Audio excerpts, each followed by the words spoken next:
Olá pessoal, tudo bem? Essa aula iremos administrar, tá?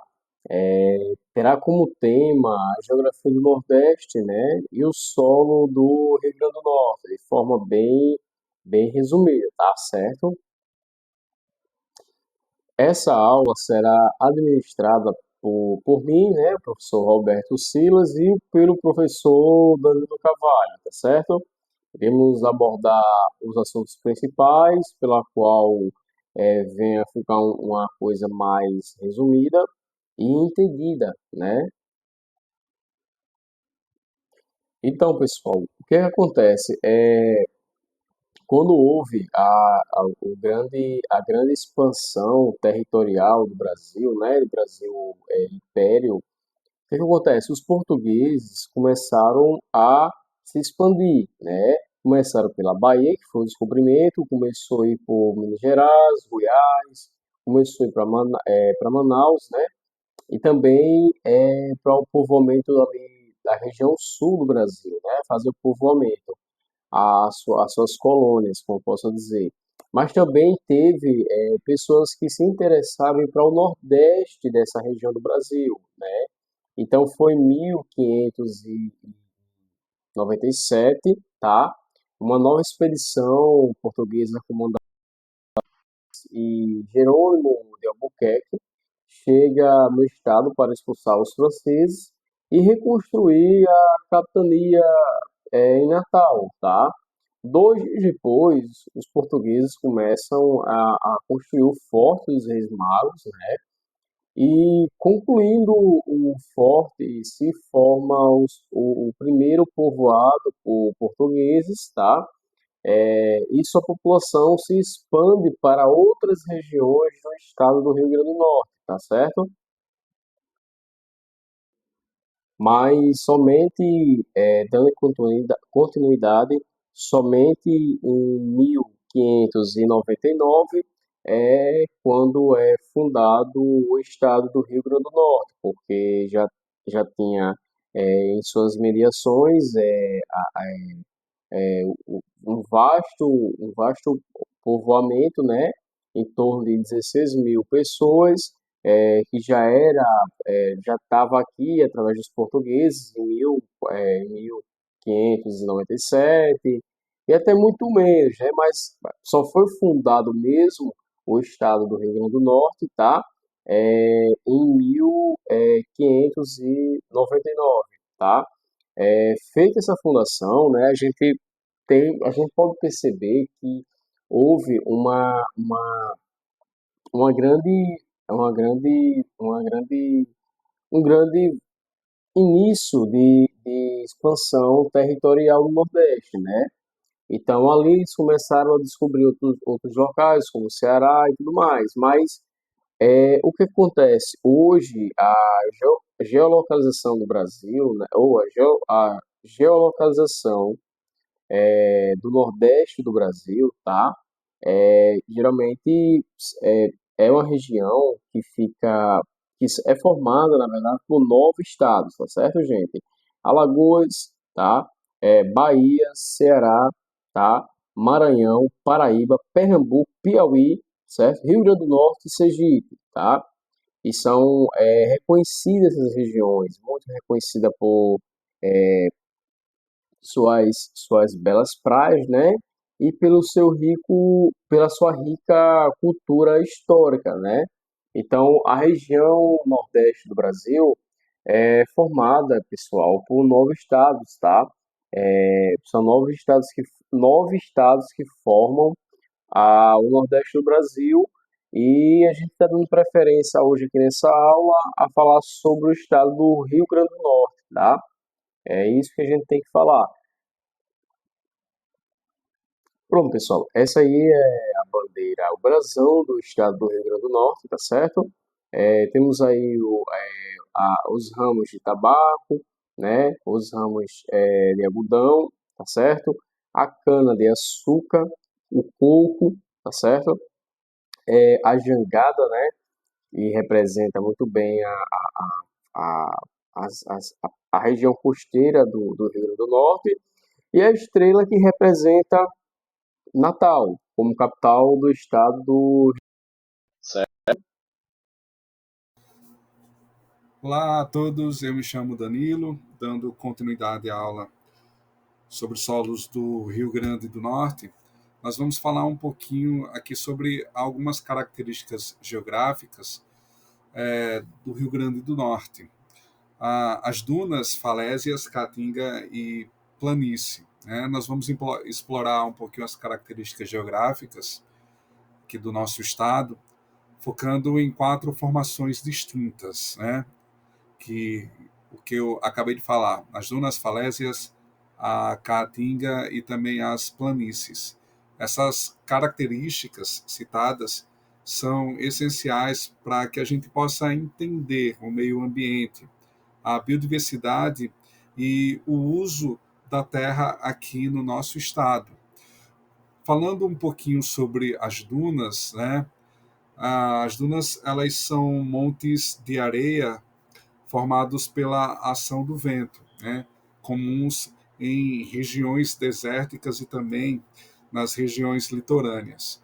Algumas das características, né, são as seguintes, né? Então, criadas pela deposição de areia transportada pelo vento, né? As dunas do Rio Grande do Norte, elas são especialmente notáveis ao longo de toda a costa do estado. Então, existem movimentos que são dinâmicos, né? Mudam de posição conforme a direção e a intensidade do vento. Algumas dunas, algumas delas, não todas, têm vegetação, o que também ajuda a estabilizar a areia. Então, nós temos algumas localizações aqui dentro do nosso estado, né? Então, a da foto, aqui onde nós podemos ver, fica na praia de Genipabu e é uma das áreas mais famosas de dunas aqui do nosso estado, se não for a mais famosa, né? Então, conhecida por paisagens espetaculares e atividades turísticas como os passeios de buggy. Nós temos também, né, a Itibau do Sul e Bahia Formosa, né? Então, são outras áreas costeiras com dunas significativas, né? E aí tem até uma foto aqui que é uma dessas regiões. Então, nós temos a importância, das dunas aqui para o nosso estado. A primeira é o turismo, né? Essas dunas e principalmente Genipabu são grandes atrativos turísticos que contribuem bastante para a economia local. Nós também podemos falar da proteção costeira, né? Então, essas dunas elas agem como barreiras naturais contra a erosão e também contra as tempestades marítimas. Nós também vamos falar um pouquinho aqui nesse momento sobre as falésias, né? E as falésias elas são formações rochosas verticais, né? Essa foto aqui canto superior ao centro, né, canto superior aqui no centro. Então, são formações rochosas verticais ou quase verticais, né, encontradas geralmente ao longo das costas marítimas. Então, algumas das características é justamente a formação, né, que resultam de erosão causadas pelas ondas, ventos e também processos geológicos, né? Elas são compostas por rochas sedimentares e também por rochas ígneas ou metamórficas. Metamórficas, a palavra é essa, tá? A altura varia de alguns metros a também centenas de metros.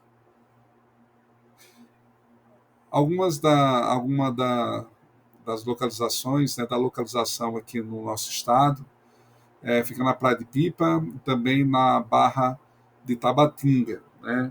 Então, lá em Pipa, é conhecida pelas belas falésias coloridas e também é um destino turístico muito procurado, né? Lá na Barra de Tabatinga é uma outra área famosa pelas falésias, que são impressionantes. A importância Continua sendo também com o turismo. As falésias atraem muitos turistas para algumas atividades, como caminhadas e fotografia, e elas também estabilizam a linha costeira, né, e protegem contra a erosão. Nós vamos falar um pouquinho também sobre a caatinga, e aí é uma palavra bem conhecida aqui por todos nós, né? Então, a caatinga ela é um bioma exclusivamente brasileiro, caracterizado por vegetação e adaptação ao clima semiárido.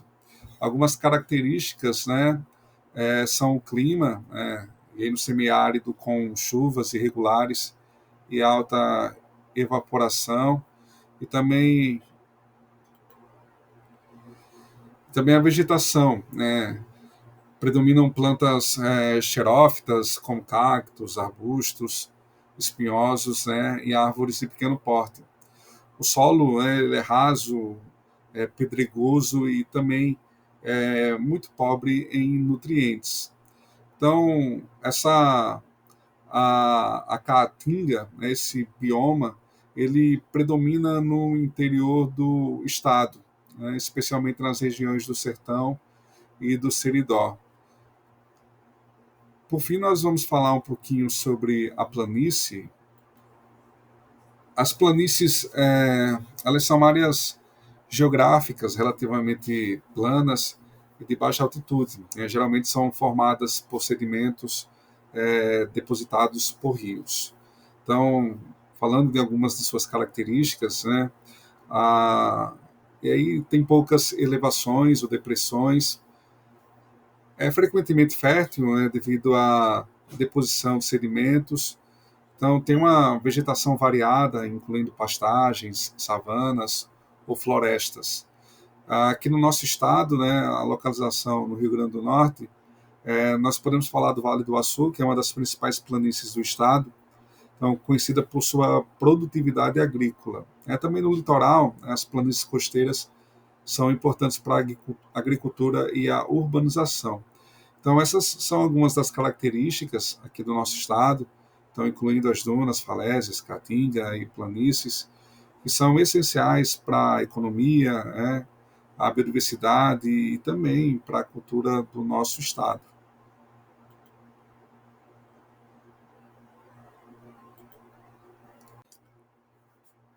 Dando continuidade, nós vamos falar agora ah, sobre alguns solos, né? Alguns dos principais solos são presentes aqui no nosso estado, né? Destacamos aqui os solos arenosos, né? Depois solos argilosos com pedregulhos, né? Então, solos eles são fundamentais para o desenvolvimento da agricultura e da vegetação natural, também importante para a sustentação de diversas atividades econômicas, né? Aqui no nosso estado, no Rio Grande do Norte, nós encontramos uma variedade de tipos de solos. Então, cada um com as suas características específicas, né, que influenciam diretamente o uso da terra e também da produtividade agrícola. Então, nós vamos explorar aqui os solos que eu acabei de citar, né, arenosos, argilosos, e a presença também de pedregulhos aqui no nosso estado. Então, os solos arenosos, eles são aqueles que possuem uma alta proporção de areia, né, com grãos maiores e textura solta. Das características, né? Então, ela tem uma textura solta e granulosa, então com a baixa coesão entre grãos. Também tem uma alta permeabilidade, né? Permitindo que a água se infiltre rapidamente. Eles tendem a ser pobres em nutrientes, né? Devido à lavagem dos nutrientes pelo movimento da água. Esse tipo de solo ele é comum nas áreas costeiras e também em algumas partes do interior. Então, para a agricultura, né, culturas como melão, melancia e outras frutas tropicais se adaptam bem aos solos arenosos, quando há uma irrigação adequada. Então, existem alguns desafios, né, que requerem, e aí alguns requer um manejo cuidadoso de água e também da adubação para poder manter a fertilidade desse solo, né? Quando nós falamos aqui dos solos argilosos, né, então esses solos argilosos eles contêm uma alta proporção de partículas de argila, né, que são menores e mais finas do que os grãos de areia. Essa textura, né, ela é fina e pegajosa quando úmida e dura e compacta, né, quando está seca. Então, há uma baixa permeabilidade também, retendo água por mais tempo. Geralmente são ricos em nutrientes, né, com uma boa capacidade de retenção de água e desses nutrientes. Ah, esse tipo de solo é encontrado em várias áreas do interior aqui do nosso estado, especialmente onde há maior deposição de sedimentos, né? Esses solos argilosos são bons para a cultura, né, que, que requerem mais água, como feijão, milho e cana-de-açúcar, né? Então, eles podem necessitar de um manejo adequado para evitar problemas de compactação e drenagem deficiente, né? Nós incluímos aqui pedregulhos, né, que são fragmentos de rochas maiores, né, que as partículas de areia e argila, né, geralmente encontradas misturados com outros tipos de solo. Tem uma textura rugosa e áspera, com grandes fragmentos de rocha, altamente permeável, permitindo rápida infiltração de água e geralmente também pobres em nutrientes devido à falta de material fino que retém os nutrientes. Esse tipo de solo é comum, né, em áreas de relevo e também em regiões montanhosas do nosso estado, né? Como falamos em relevo, relevo acidentado. Então, tem a importância do uso na agricultura, né? Então, áreas com alta concentração de pedregulhos são menores, são menos adequadas para a agricultura intensa, mas podem ser utilizados por pastagem ou cultivos menos exigentes, né? Então, os pedregulhos são frequentemente utilizados em obras de construção civil e infraestrutura devido à sua resistência, né? Então, os diferentes tipos de solo do Rio Grande do Norte, incluindo os arenosos, argilosos e a presença de pedregulhos também influenciam significativamente, né, a agricultura e o uso da terra no nosso estado. Então, compreender essas características é a gestão adequada. E a gestão adequada de solos é essencial para a maximização da produtividade agrícola e a sustentabilidade ambiental.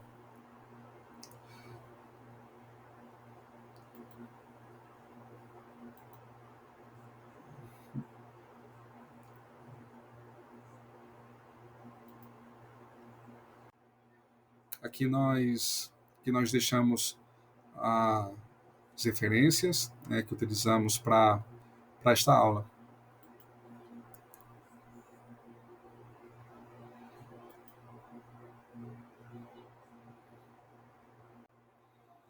E, por fim, muito obrigado.